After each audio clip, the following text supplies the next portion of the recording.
Saleh Danasasmita telah mengidentifikasi Pangeran Wangsakerta melalui tulisan ilmiahnya yang berjudul Pangeran Wangsakerta sebagai Sejarawan Abad ke-17. Tulisan tersebut berupa makalah yang disampaikan dalam seminar kebudayaan Sunda, proyek Sundanologi Depdikbud di Bandung pada tanggal 9 sampai 11 Maret tahun 1986. Menurut Saleh Danasasmita, tokoh Pangeran Wangsakerta nyaris tidak dikenal oleh kerajaan lain, walaupun ia sebagai Panembahan Cirebon ke-1, di samping sebagai asisten Sultan Sepuh ke-1. Di Gedung Arsip Nasional tersimpan sebuah dokumen dalam 2 bahasa, berupa naskah perjanjian antara Cirebon dengan Kompeni Belanda tanggal 7 Januari 1681. Pada bagian kiri berbahasa Melayu Arab, pada bagian kanan berbahasa Belanda dengan huruf Latin. Di bagian bawah naskah sebelah kiri terdapat 9 nama penanda tangan perjanjian dari pihak Kerajaan Cirebon. Pada urutan ketiga tertulis nama Wangsakerta dalam huruf cacarakan. Dalam naskah tersebut dicantumkan dengan tegas bahwa pemegang kekuasaan di Cirebon ada 3 orang, yaitu Pangeran Martawijaya, Pangeran Kartawijaya, dan Pangeran Wangsakerta. Jadi berdasarkan dokumen tersebut dapat dipastikan bahwa tokoh Pangeran Wangsakerta adalah sebagai salah seorang pembesar Cirebon dalam pertengahan kedua abad ke-17. Ternyata benar-benar ada. Beberapa tulisan dari Ayat Rohaidi sejak tahun 1981, lalu Saleh Danasasmita tahun 1982, Acak dan Yosef Iskandar tahun 1983, Edi S. Eka Jati tahun 1984, serta yang lainnya percis menuturkan bahwa Pangeran Wangsakerta atau dijuluki Pangeran Tohpati bergelar Panembahan Cirebon Abdul Kamil Muhammad Nasaruddin, yaitu selaku pembesar kesultanan yang bertanggung jawab untuk mendidik putra-putri keraton. Saat Pangeran Wangsakerta menjadi Wali Sultan Cirebon, ia membentuk kepanitiaan pada tahun 1677 Masehi untuk mengadakan suatu gotrasawala berupa simposium atau seminar antara para ahli sejarah dari seluruh Nusantara, yang hasilnya disusun dan ditulis menjadi naskah-naskah yang sekarang dikenal sebagai Naskah Wangsakerta Cirebon. Setidaknya ada 3 orang penguasa di Pulau Jawa yang menugaskan Pangeran Wangsakerta untuk menyusun naskah sejarah Nusantara, yaitu Ke-1 Panembahan Ratu kedua Cirebon selaku ayahnya. Kedua Sultan Ageng Tirtayasa Banten. Dan yang ketiga Sultan Amangkurat kedua Mataram. Selanjutnya Pangeran Wangsakerta dengan 7 orang pemuka dan ahli di Cirebon membentuk Panitia Wangsakerta, yaitu beranggotakan Ki Raksanagara, Ki Angga Diraksa, Ki Purba Nagara, Ki Singhanagara, Ki Angga Diprana, Ki Angga Raksa, dan Ki Neya Pati. Pangeran Wangsakerta bertindak selaku penanggung jawab, pengambil keputusan terakhir, dan penyusun tunggal naskah akhir setelah bahan bakunya tersedia. Bahan baku itu diperoleh dengan pengumpulan sumber di lapangan, lalu wawancara dengan para ahli dan tokoh masyarakat, kajian kepustakaan, dan seminar atau lokakarya khusus. Naskah-naskah yang dihasilkan oleh Panitia Wangsakerta ini dibagi menjadi 6 naskah yang masing-masing diberi judul, yaitu ke-1 Pustaka Nagara Kertabumi, kedua Pustaka Dwipantara Parwa, ketiga Pustaka Pararatuan Ibumi Jawa Dwipa, keempat Pustaka Raja-Raja Ibumi Nusantara, kelima Pustaka Carita Parahyangan Ibumi Jawa Kulwan, dan yang keenam Pustaka Samasta Buwana. Hasil jadi dari naskah Wangsakerta itu justru mengejutkan peneliti masa kini. Kejutan itu adalah pembagian zaman yang dimulai dari pencatatan era purba sampai masa pencatatan hidup mereka. Karya naskah-naskah yang dihasilkan Panitia Wangsakerta yang memakai aksara Jawa kuno sebagai huruf yang umum dipakai di abad ke-17, tetapi menurut para ahli masa kini, sejatinya tulisan itu meniru penulisan aksara Jawa kuno yang gagal.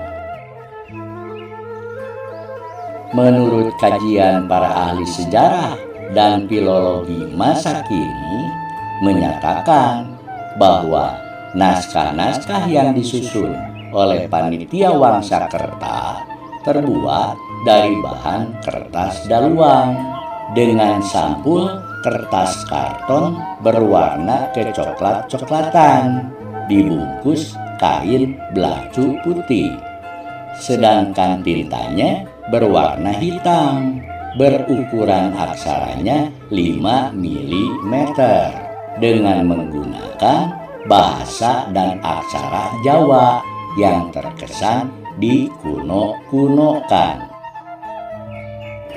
Bu Hori, seorang ahli sejarah kebudayaan Hindu-Buddha, secara khusus membuat kritik tajam terhadap naskah Wangsakerta itu.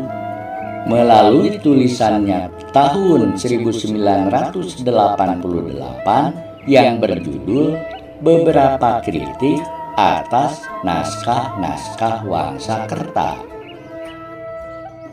Menurut Bu Hori, kejanggalan utama naskah ini terletak dari unsur kebahasaan yang menggunakan bahasa Jawa kuno. Padahal bahasa Jawa kuno tidak lazim digunakan di lingkungan keraton Islam seperti Cirebon. Bahasa Jawa kuno terakhir digunakan di keraton pada masa akhir kerajaan Majapahit atau terpaut 3 abad dari naskah tersebut. Keanehan lainnya yang dijumpai Bukhari adalah keabsahan narasi sejarah, asal-usul penemuan naskah, dan aspek-aspek krusial lainnya. Sedangkan Profesor Dr. M.C. Reclebs, guru besar sejarah dari Universitas Monash, mengakui bahwa ia pernah menelaah naskah-naskah tersebut di Museum Sri Baduga, Bandung. Dan ia menyatakan bahwa dilihat dari penulisan aksara yang kasar, menunjukkan bahwa itu adalah naskah baru, bukan naskah yang berasal dari abad ke-17. Ia pun mempertanyakan mengapa naskah-naskah ini yang menurutnya palsu dipergunakan sebagai sumber oleh sejarawan di Indonesia. Dengan melakukan kritik ekstern terhadap naskah Wangsakerta, Reclebs menunjukkan naskah ini bukan sejarah yang otentik sebagai sumber primer untuk menyusun sejarah Indonesia. Oleh karenanya, nilai sejarah yang diberikan dari naskah Wangsakerta tersebut sangatlah lemah. Ditemukannya naskah Wangsakerta pada awal tahun 1970-an, selain menimbulkan kegembiraan dan kekaguman akan kelengkapannya, tapi justru menimbulkan keraguan dan kecurigaan. Bahkan para sarjana ahli sejarah masa kini menduga bahwa naskah ini asli tetapi palsu. Di antara alasan-alasan yang meragukan naskah ini adalah ke-1, terlalu historis, isinya tidak umum sebagaimana naskah-naskah sejaman Babad, Kidung, Tambo, dan Hikayat. Kedua, tidak ada catatan mengenai siapa saja anggota panitia Wangsakerta itu. Ketiga, tidak ada sumber-sumber dari kerajaan Indonesia maupun dari VOC tentang adanya pertemuan para ahli sejarah atau panitia Wangsakerta pada abad ke-17. Keempat, cocoknya isi naskah dengan karya-karya sarjana barat seperti Kasparis, N.J. Krom, Eugene Du Bois, dan sebagainya, sehingga ada dugaan bahwa naskah ini disusun dengan merujuk pada karya para ahli tersebut, tidak dibuat abad ke-17. Bahkan penyusun Wangsakerta itu juga melakukan kekeliruan yang sama dengan apa yang pernah dibuat oleh De Kasparis yang terungkap setelah ditemukan bukti baru. Kelima, kurangnya keterangan tentang kerajaan Tarumanagara, persis seperti yang didapati di sejarah modern. Jika naskah Wangsakerta bisa menyebutkan adanya kerajaan Salakanagara yang menurut naskah Wangsakerta lebih tua daripada Tarumanagara, beserta urutan raja-rajanya dengan runtut, seharusnya naskah ini juga terdapat keterangan tentang Tarumanagara dengan lebih terperinci daripada sejarah modern. Keenam, bahasa Jawa kuno yang dipakai terkesan dikuno-kunokan dan tidak mewakili bahasa akhir abad ke-17. Karena para wali yang hidup pada abad ke-15 pun sudah menggunakan bahasa Jawa baru. Ketujuh, keadaan fisik naskah, baik kertas daluang, tinta, bangunan aksara, menunjukkan naskah yang dijadikan rujukan merupakan salinan dan tulisannya kasar, tidak seperti naskah lama pada umumnya. Kedelapan, memasukkan nama kerajaan Sriwijaya, padahal nama ini baru muncul di abad ke-20 lewat kajian yang dilakukan George Codes. Kesembilan, membahas mengenai manusia purba, sementara kajian ini baru muncul di abad ke-19. Hal yang menarik adalah setelah beredarnya kontroversi naskah ini, kini mencuat kembali naskah Wangsakerta Cirebon dipergunakan sebagai sumber dalam menyusun sejarah Indonesia. Dibandingkan dengan kebiasaan menulis kisah sejarah yang terdapat pada umumnya orang Indonesia masa itu, gaya Wangsakerta jelas sekali berbeda.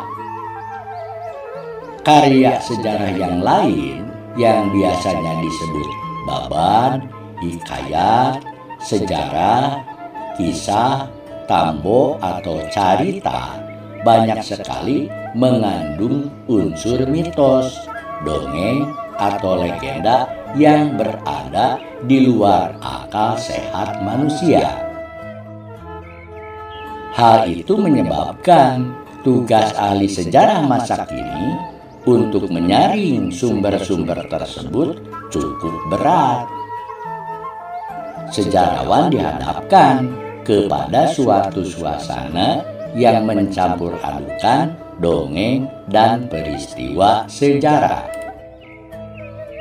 Menurut Ayat Rohaedi, keadaan seperti itu tidak terdapat dalam karya Wangsakerta. Ia menyusun karyanya berdasarkan sumber sejarah yang menurut hematnya benar-benar dapat dipercaya.